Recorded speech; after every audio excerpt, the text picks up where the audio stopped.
Alina Duarte. Querida Alina, ¿cómo te va? Muy buenos días. Hola, ¿qué tal, Vicente? Muy buenos días. Saludos a ti, a todo el auditorio, a todo el equipo de Sin Censura, ya listas como cada lunes para estar aquí debatiendo lo que nos corresponda.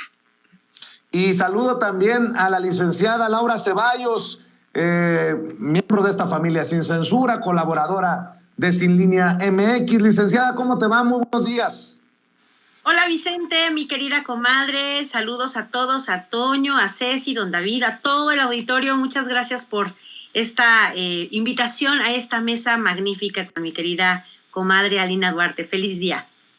Bueno, ¿qué les parece si iniciamos? Permítanme pedir su opinión porque vi muy alebrestada a Alina Duarte y con justa razón y ando buscando precisamente su tweet porque circuló, estoy buscando precisamente ese pantallazo de lo que publica el periódico El País de España. No sé si lo tengas por ahí, querido David. Es una captura de pantalla que dice: la Unión Europea prohibirá emitir a las grandes cadenas rusas de televisión Russia Today y Sputnik. Y te veía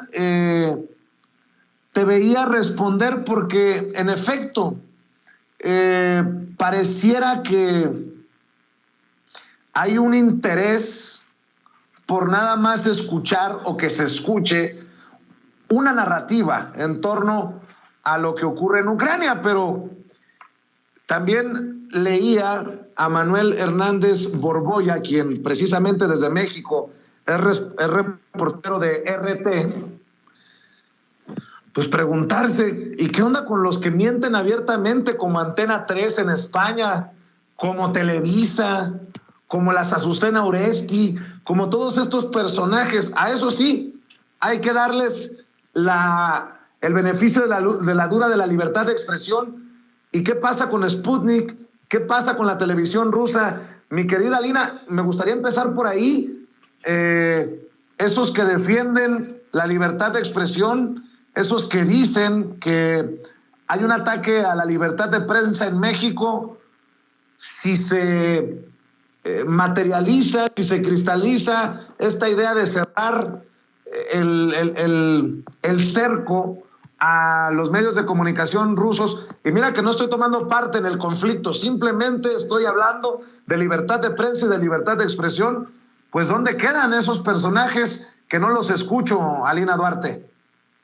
Pues mira, Vicente, yo creo que esto ha sido el meollo del asunto de los debates que hemos tenido aquí sobre la libertad de prensa, la libertad de expresión y estas narrativas que son muy sensibles, sobre todo porque han sido la bandera de guerra definitivamente de Estados Unidos, de la OTAN, y que ahora en el conflicto de Rusia, pues nuevamente, ¿no? Se llega a dificultar el debate, o pareciera que pretenden dificultarlo a través de este tipo de cosas.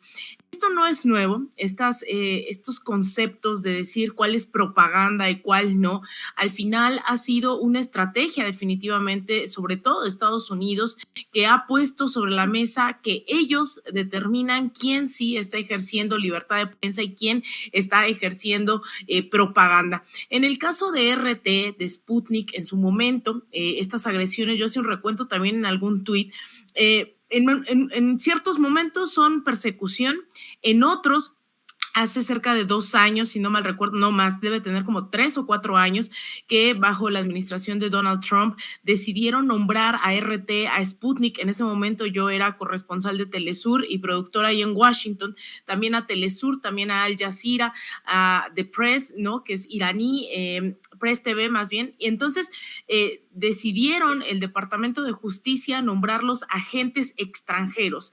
Y en todos los canales de YouTube desde hace tiempo, ustedes podrán ver si se meten en estos canales, dice medio afiliado al gobierno de Rusia, medio afiliado al gobierno de Irán, medio afiliado al gobierno de Venezuela, etcétera, etcétera.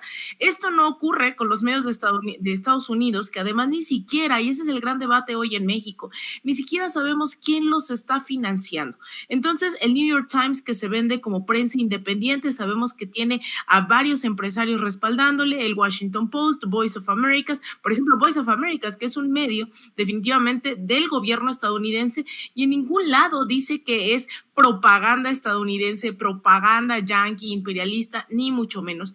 También da la casualidad que a varios periodistas el día de hoy en la mañana estaban dando cuenta de que también, a pesar de ser freelance, de ser independientes, de trabajar para varias agencias, Twitter decidió ponerles ahí afiliados al gobierno de Rusia. Tal es el caso de Marco Teruggi, de Esther Yáñez, con quien he compartido un sinfín de coberturas en varios países y que no necesariamente trabajan. Bueno, Esther ahora trabaja en Sputnik, Marco ha trabajado en RT, ha trabajado en Sputnik, ha trabajado para muchísimos medios de comunicación y también les están poniendo eso dentro de sus perfiles. Esto definitivamente es una campaña.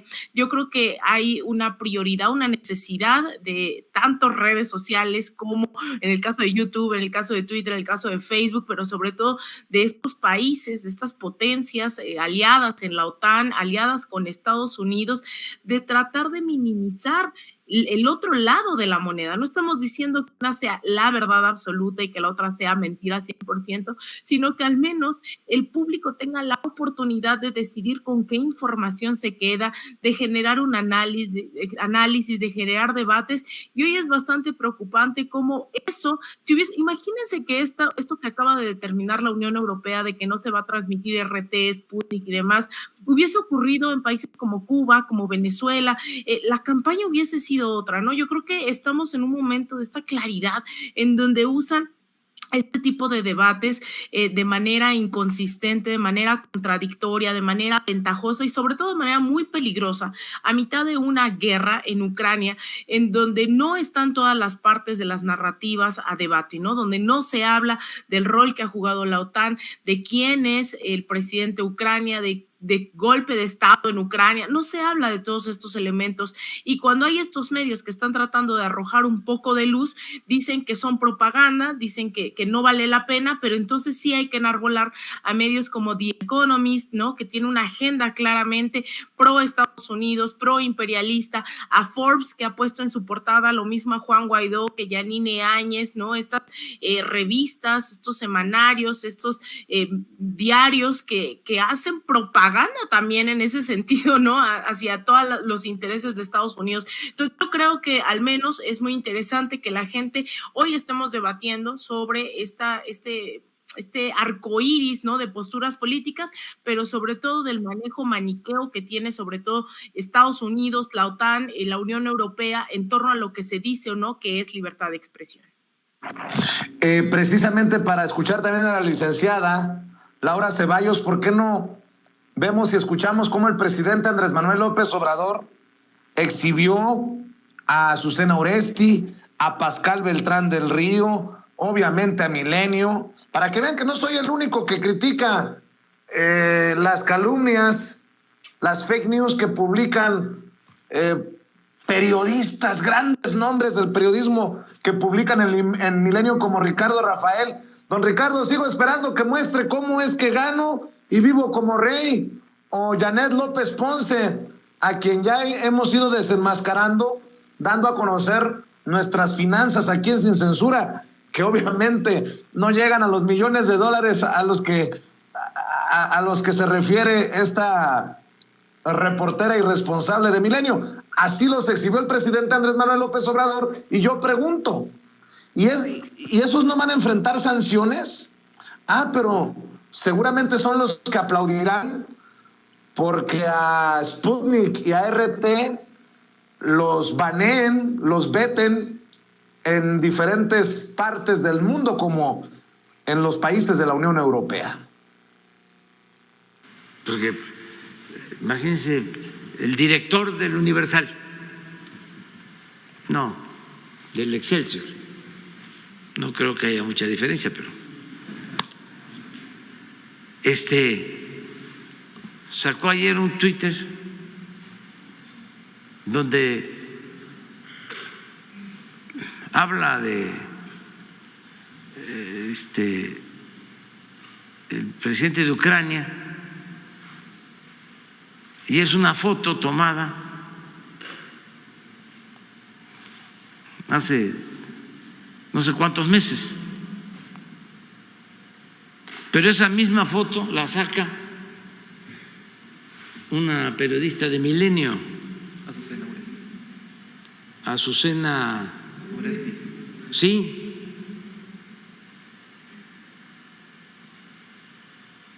Y Televisa, lo mismo. Saca unos misiles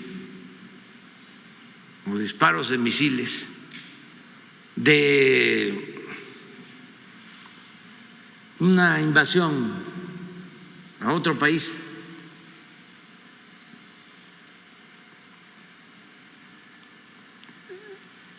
Hay mucho desparpajo y en algunos casos mala fe. Pues esto de lo de San José de Gracia, de inmediato, ¿no? O sea, quisieran que fuese cierto ya desde anoche. A ver, ¿por qué no pones el Twitter de Líbano? Porque ya había gente sumada, pero del mismo corte, ya editorializando.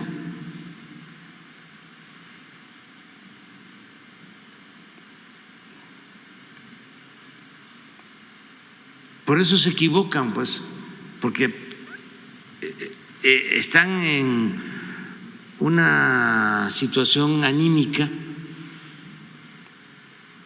que los lleva a lanzarse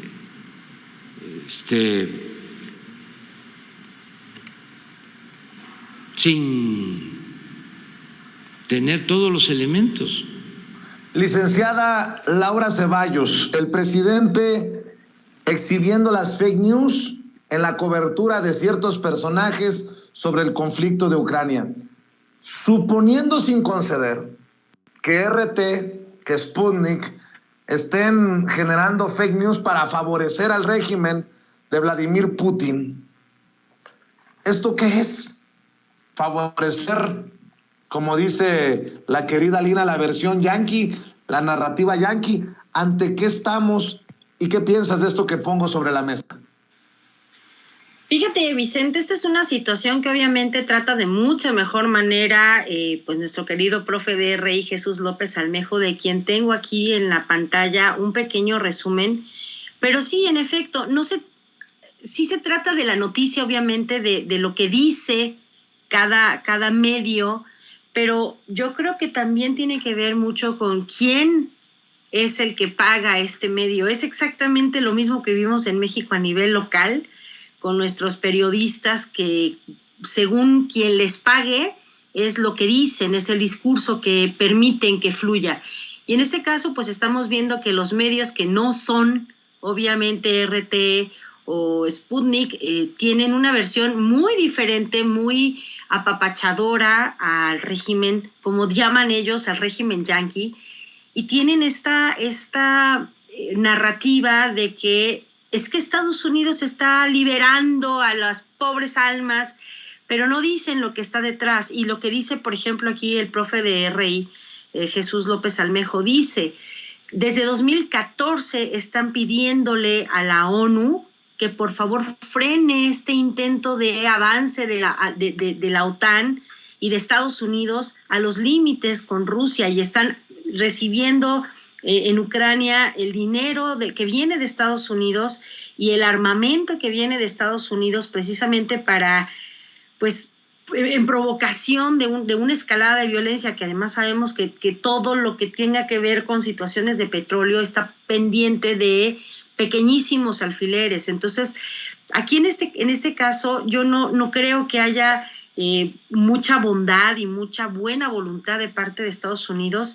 Si ha desoído, ignorado e incluso ha puesto más leña al asador enviando este dinero, esos armamentos, incluso a fuerzas militares, y Estados Unidos no escucha cuando su brazo, su representación de bondad en el mundo, que es la ONU, recibe esta clase de quejas y pues sí, ¿cómo es posible que haya un país que le esté diciendo a otro, oye, no me ataques, y le están diciendo a la ONU y a Estados Unidos no le importe nada? Entonces, yo creo que sí, esta narrativa tiene que ver con quién paga las noticias y de qué países provienen estas noticias.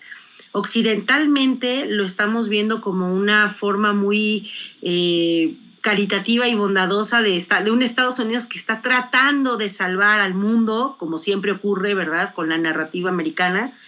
Pero fíjate que también tuve oportunidad de escuchar al ex embajador de México en Rusia, Rubén Beltrán, que estuvo con Álvaro Delgado y Alejandro Páez Varela, en una narrativa muy puntual, un paso a paso de qué ha sucedido de 8 años, 9 a la fecha, de por qué las cosas están donde están.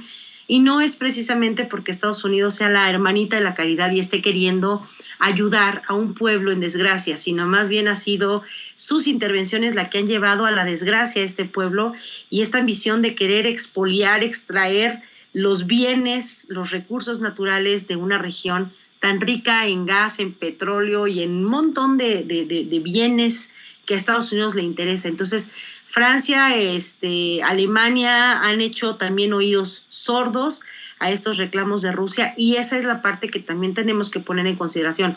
Ni Rusia es el malo del cuento, ni Estados Unidos es el hada madrina que viene a salvarlos a todos de un posible ataque. Hay que ver de dónde viene, y hay que ver de dónde vienen las noticias para saber a quién no creerle. Y pues la compañera de Rocha TV ha hecho un análisis muy detallado, también muy acertado, muy aseado de lo que está sucediendo, y creo que habría que escuchar, antes de poder emitir una opinión, ambas caras de la historia. Y en este caso me parece que el intervencionismo puede condenarse, pero también hay que ver cuál ha sido esta cadena de omisiones de parte de un organismo internacional que es la ONU, que no ha frenado este avance cuando ha venido de parte de Estados Unidos a muchas otras patrias, entre ellas hoy Ucrania. Así es. Antes de precisamente poner sobre la mesa un mensaje desafortunado, y me estoy viendo elegante, de la Embajada de Ucrania en México. Alina, tú también tenías otro comentario sobre este particular.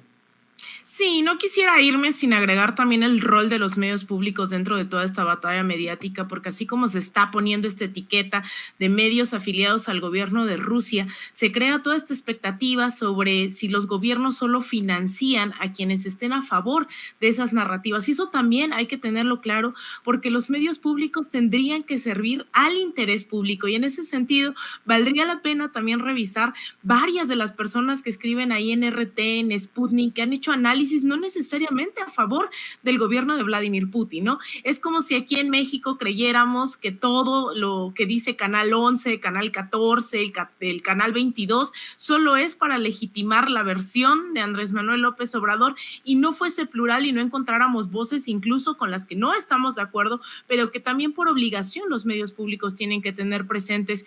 Y quisiera decir eso porque en algún momento, en momentos tan tensos como estos de guerra, creo que se pierden esos debates y terminan beneficiando a una parte de estas narrativas. Brevemente les cuento, cuando fue el golpe de Estado en el 2019 en Venezuela, ¿no?, implementado por Juan Guaidó, bueno, Telesur es una cadena multinacional gestionada por varios países, ¿no?, que al final también Venezuela es parte de quien financia Telesur en su mayoría, y en esos momentos tan álgidos en donde el gobierno de Estados Unidos le arrebató e invadió la embajada de Venezuela en Washington, estábamos ahí, y a quienes nos agredían, a quienes nos intentaban golpear, éramos a quienes servíamos a estos medios públicos, que no necesariamente estábamos diciendo, ay, viva el gobierno de Venezuela, estábamos narrando lo que estaba haciendo el Departamento de Estado en contra de territorio venezolano en Estados Unidos.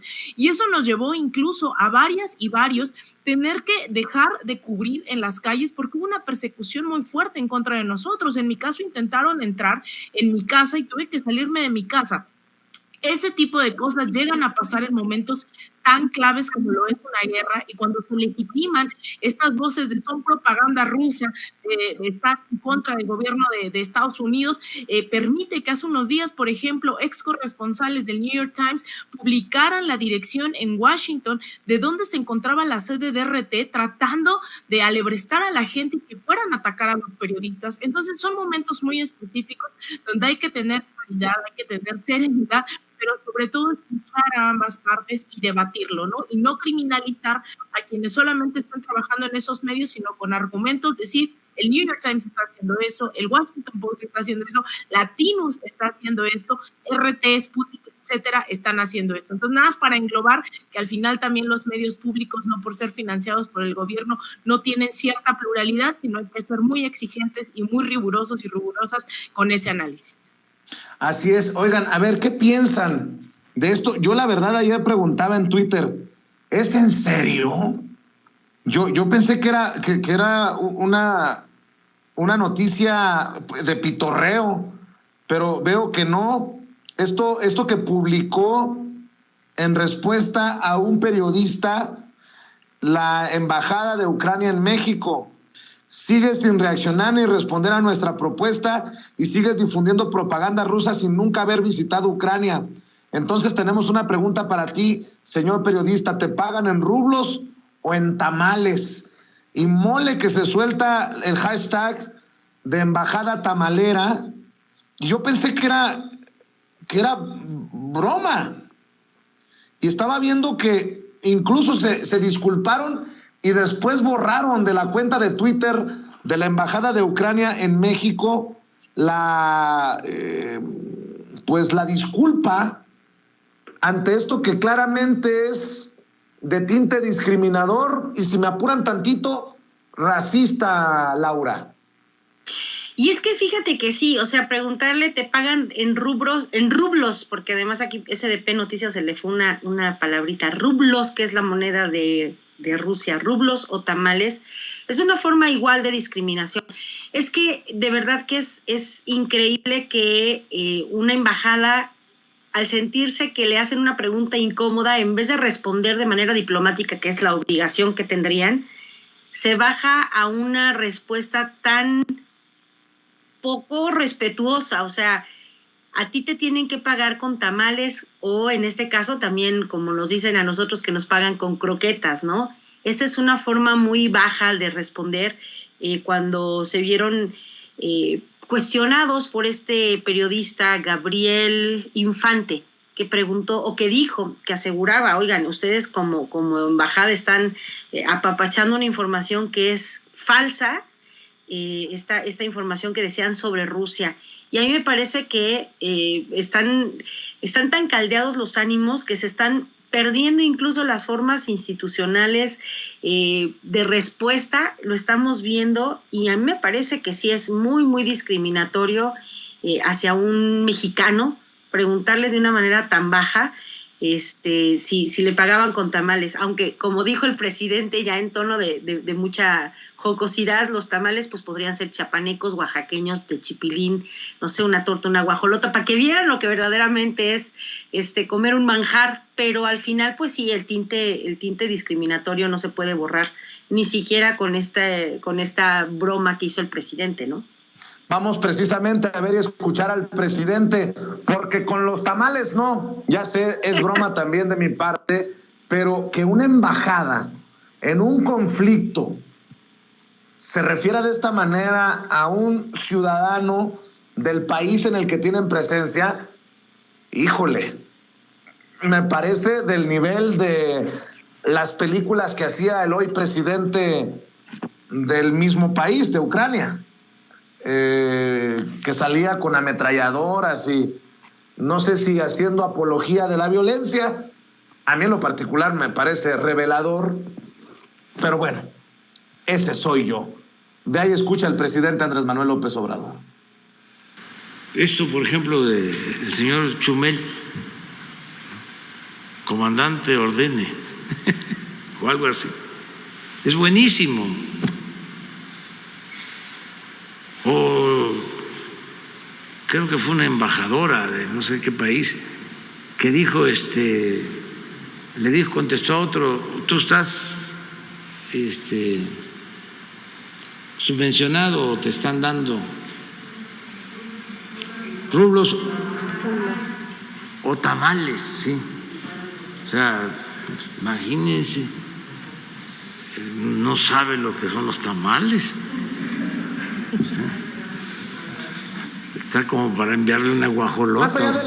Más allá del chascarrillo del presidente, ¿a poco no es ofensivo? Tanto que hemos luchado, me incluyo, mi querida Lina, en Estados Unidos, para que nos quiten esa caricatura del sombrerudo, guarachudo, flojeando abajo de un árbol o junto a un nopal, o que nos dejen de decir frijoleros o mojados, como para aguantar que en la embajada de un país extranjero, nuestro propio país, hagan estas expresiones. Y menciono esa lucha en Estados Unidos, pues, para nuestros paisanos y paisanas que se la parten allá. Acuerdo cuando decías al principio es discriminatorio, pero si me apuras tantito es racista. Yo creo que hay que decirlo con todas sus letras. Esto es totalmente racista, esto es totalmente colonizador, ¿no? Que además se tenga la insensibilidad de pertenecer a una embajada, ¿no? Eso a lo mejor lo podemos debatir en otros espacios, pero que esta representación de la embajada de Ucrania venga y diga eso, creo que también además da cuenta de algo que hemos denunciado en este conflicto, que es que el gobierno de Ucrania actualmente llegó gracias a un golpe de Estado y que ha estado permitiendo que fuerzas militares de corte absolutamente neonazi, con banderas, con suásticas y Ucrania, salgan a las calles y estén asesinando a población rusa por hablar ruso, ¿no? Por tener usos y tradiciones rusas. Esa es la batalla que hoy se libra, y que el gobierno de Ucrania venga a decir esto de si se pagaron en rublos o en tamales, me parece no solamente de mal gusto, me parece racista, me parece algo que tenemos que condenar, pero que nuevamente muestra toda esa pintura de lo que hemos estado hablando, de la lucha que tenemos que estar dando, que además no nada más tenemos que hablar de las embajadas, ¿no? Tenemos que hablar de esos grupos que abiertamente están operando. Yo lo dije aquí en otra ocasión, Vicente, se nos olvida que esta lucha es permanente, la lucha antirracista, antifascista, porque así como vienen a desacreditar al pueblo mexicano, así con la mano en la cintura y prácticamente decirnos tamaleros, ¿no? Es como evitar la discusión de que hoy en Estados Unidos sigue existiendo el Ku Klux Klan. De acuerdo a una organización de Southern Poverty Law Center, yo recuerdo que el año pasado registraba hasta 60 células del Ku Klux Klan todavía operando en Estados Unidos. Es decir, la parte fascista, neonazi, supremacista sigue operando en todo el mundo. Y estas son solo pequeñas expresiones de lo que estamos viendo en otros lados, en otras latitudes, y que refleja bien, insisto, a este gobierno ucraniano, que hoy creo que todos y todas estamos de acuerdo en que tenemos que condenar la guerra, tenemos que condenar invasiones, tenemos que levantar las banderas de la autodeterminación, la soberanía de los pueblos, pero eso no exime que haya contradicciones dentro de los gobernantes, que haya contradicciones dentro del servicio diplomático, y es de verdad lamentable que hace unos días vengan a exigirle al gobierno de México, esta embajada, que rompa relaciones con Rusia, que se pronuncie, que haga no sé qué, violando todo el derecho internacional, ¿no? También, y que ahora vengan con esta forma tan despectiva, ¿no? Porque lo tratan de hacer de esa forma. Creo que a mí no me causa problema decir que comemos tamales, el problema es cómo lo usan, ¿no? De forma tan despectiva, tan racista, y es algo que a todas luces tenemos que condenar. Así es, y también tenemos que condenar el racismo en nuestro México. No sé si estaban al pendiente, pero ayer veía a un Horacio Franco muy enojado y además ocupado en dar a conocer lo que había pasado en Casa Lam. Para cerrar, si me permiten, y me gustaría escuchar su opinión, aquí es como le cuenta creo que es a Jorge Armando Rocha, y le mando un saludo también a Jorge Armando Rocha, el maestro Horacio Franco, el mejor flautista de México, miembro de las mesas de diálogo de Sin Censura, cómo se percata de el trato racista contra una hermana indígena en este lugar, Casa Lam. Dice en Twitter Horacio Franco: una vergüenza. Estuve invitado a un desayuno, entre los que estuvo precisamente Mardonio Carballo, Antonio Antolini, entre otros, en Casa Lam.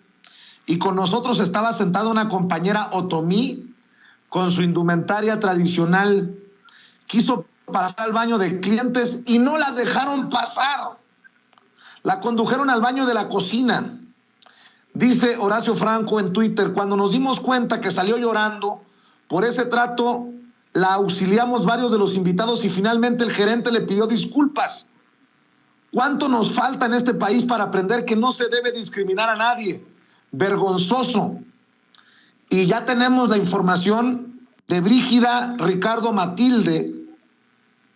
Y no sé si nos alcanza el tiempo en esta edición o en Sin Censura Nocturno, pero vamos a buscar precisamente a Brígida para que nos denuncie y exhibir esta situación en Casa Lam, ahí en la colonia Roma, el lugar que muchos visitan y que deberían hoy de boicotear.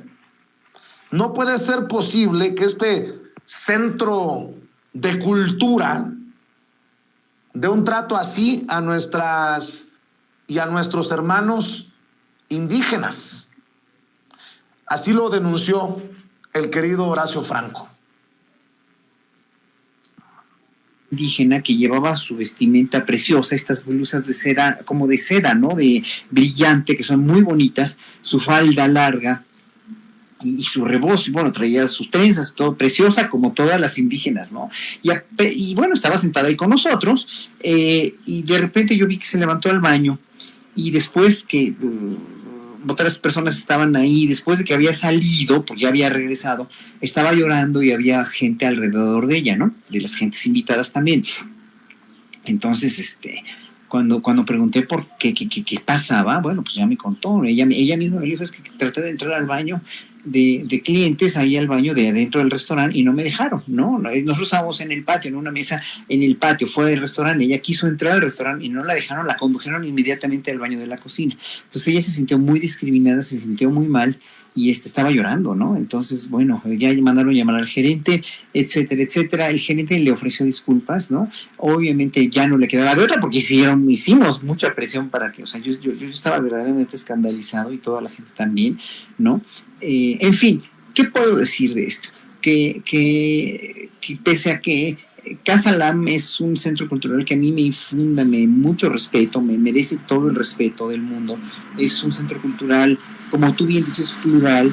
Es un centro cultural urbano en una zona, además con un edificio privilegiado, y aparte con una trayectoria cultural bastante, pues sí, es muy meritoria, pues. O sea, Casa Lam es Casa Lam. Pero que haya este tipo Es más, mire, yo nunca he estado en Casa Lam, ni pretendo ir a Casa Lam. Yo pido el boicot a Casa Lam, a pesar de que es un centro de cultura, a pesar de lo que me digan, sabe desayunar muy rico, comer muy rico, no lo sé, me vale madre. Pero esto no puede pasar desapercibido. Fue y es importante este caso de la hermana Brígida, a la que no le permitieron el acceso al baño de los clientes y se la llevaron al baño de la cocina, hijos de la chingada, que el presidente Andrés Manuel López Obrador se pronunció en la mañanera. Ayer mismo, en una librería, cafetería famosa aquí en Álvaro Obregón,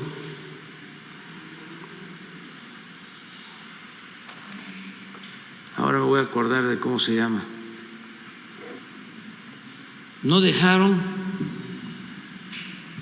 estaba el flautista Horacio Franco y otros en una mesa, y estaba con ellos una mujer otomí,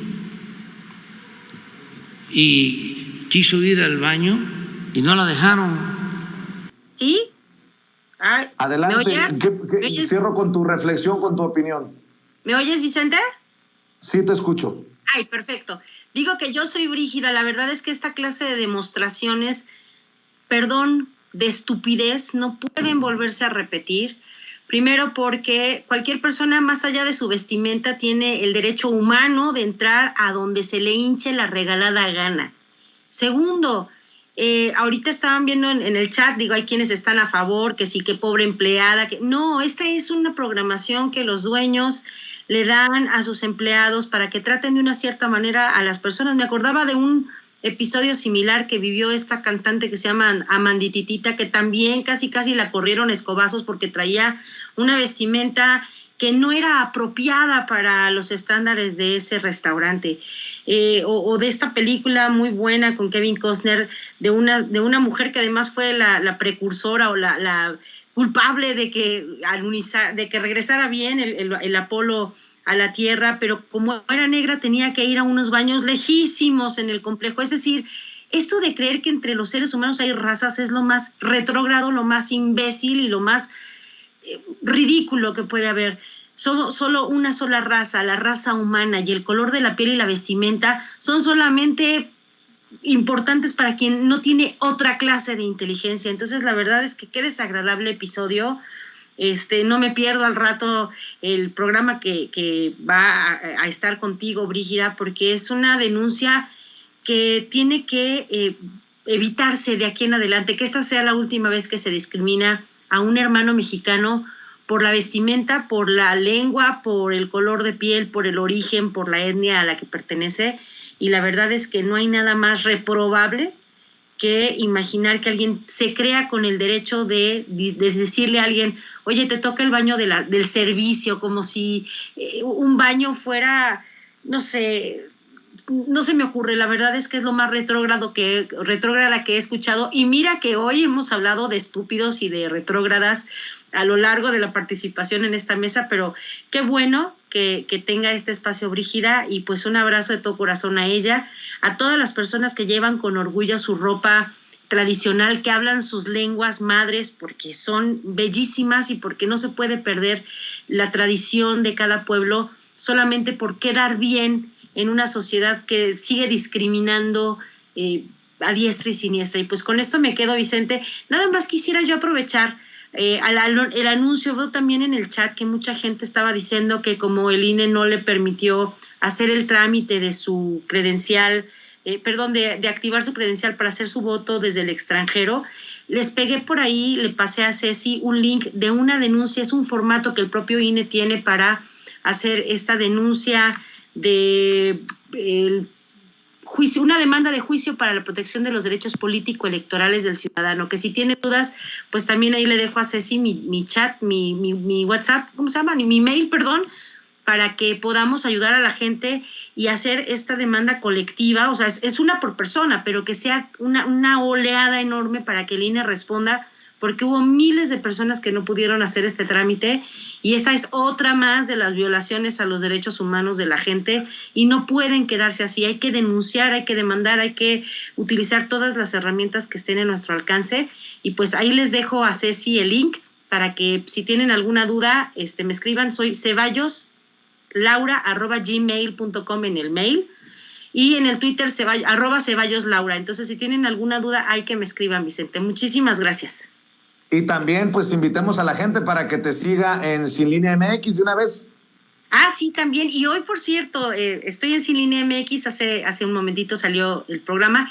Estoy de lunes a viernes, algunos días no, porque tengo algunas cosas que hacer, pero de las 11 a la 1 de la tarde en Sin Línea MX. Y hoy no se pierdan, va a estar el querido maestro Epigmenio Ibarra, a las 8:10 de la noche en Sin Conservadores con Chato Carreón, con Pepe José Carlos Arias y con Eric Gutiérrez, para que por favor lo sigan. Van a estar buenísimas 2 horas de programa que se llama ¿Cuándo termina la 4T? Va a estar el maestro Epigmenio Ibarra y bueno, pues ahí en Sin Línea MX síganos y pues acompáñenos también a lo largo de todas nuestras transmisiones. Muchísimas gracias, Vicente, un abrazo y un abrazo también a mi querida comadre Alina Duarte. Gracias, querida Laura. Alina, también quiero escucharte a ti. Yo sé que de qué patita cojeas igual que yo, así que suéltese, mi querida Alina.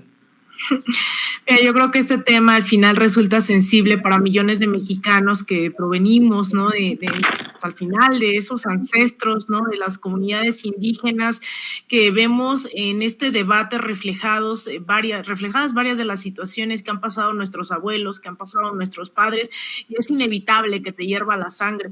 Y es aún más complejo, ¿no? Porque yo esperaría de una institución como Casa LAM, en donde he ido muchas ocasiones a escuchar sobre antirracismo, sobre despojos, sobre las comunidades originarias, donde he escuchado a muchísimos maestros, a personas que yo admiro mucho, como Ángel Guerra, como Luis Hernández Navarro.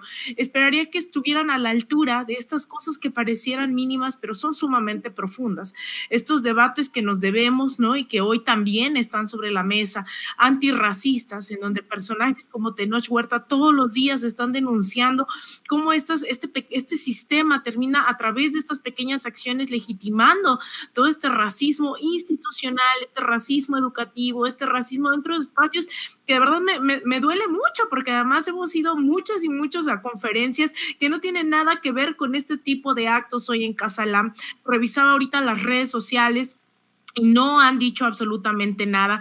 Creo que valdría la pena arrobarlos y exigirles para que este tipo de cosas no se vuelvan a replicar no solo en Casa LAM, sino dentro de nuestras universidades, dentro de nuestras instituciones, dentro de nuestros medios de comunicación, porque sabemos que es bien difícil a veces que personas, ¿no?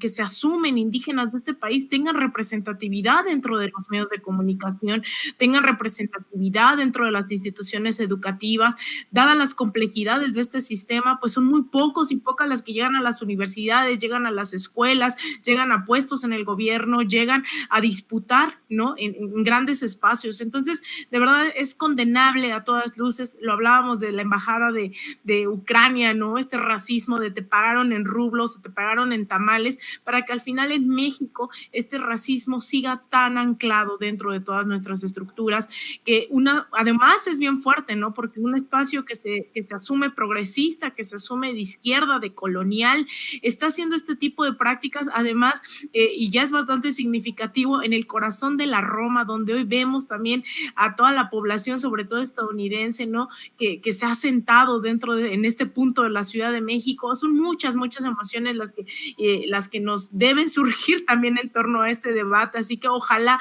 se pronuncien las autoridades de Casa LAM, pero sobre todo tomen medidas al respecto, y esto nos inspire a cuestionarnos también en que no solamente a través de estos hechos particulares tenemos que poner y alzar la voz, poner esto en el centro de debate, sino que reflexionemos dentro de todos los espacios en los cuales convivimos día y noche, saber qué estamos haciendo para hacer perpetuar esas estructuras racistas, y estamos alzando la voz cada que vemos esto en las calles, en las fábricas, en las universidades, y que estamos más exigentes en esta intolerancia al racismo.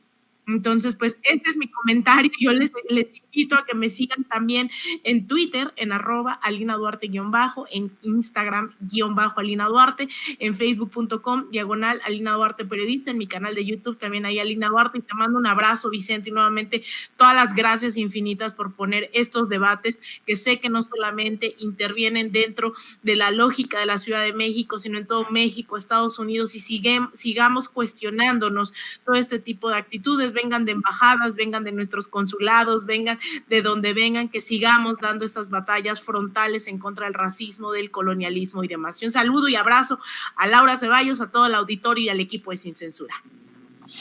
Así es, pues te agradezco mucho, Alina, te agradezco mucho, licenciada. Nos vemos muy pronto en otra mesa de diálogo. Cuídense mucho, que tengan excelente día, y ojalá, solo para cerrar, que la próxima vez que tenga que dar una conferencia de prensa Carmen Aristegui, no la haga en Casa LAM, hagan su tarea, Al rato a lo mejor le pregunto a Toño, yo sé a qué me refiero, Toño también, así que ya estaremos poniendo el dedo en la llaga. Déjeme saludar.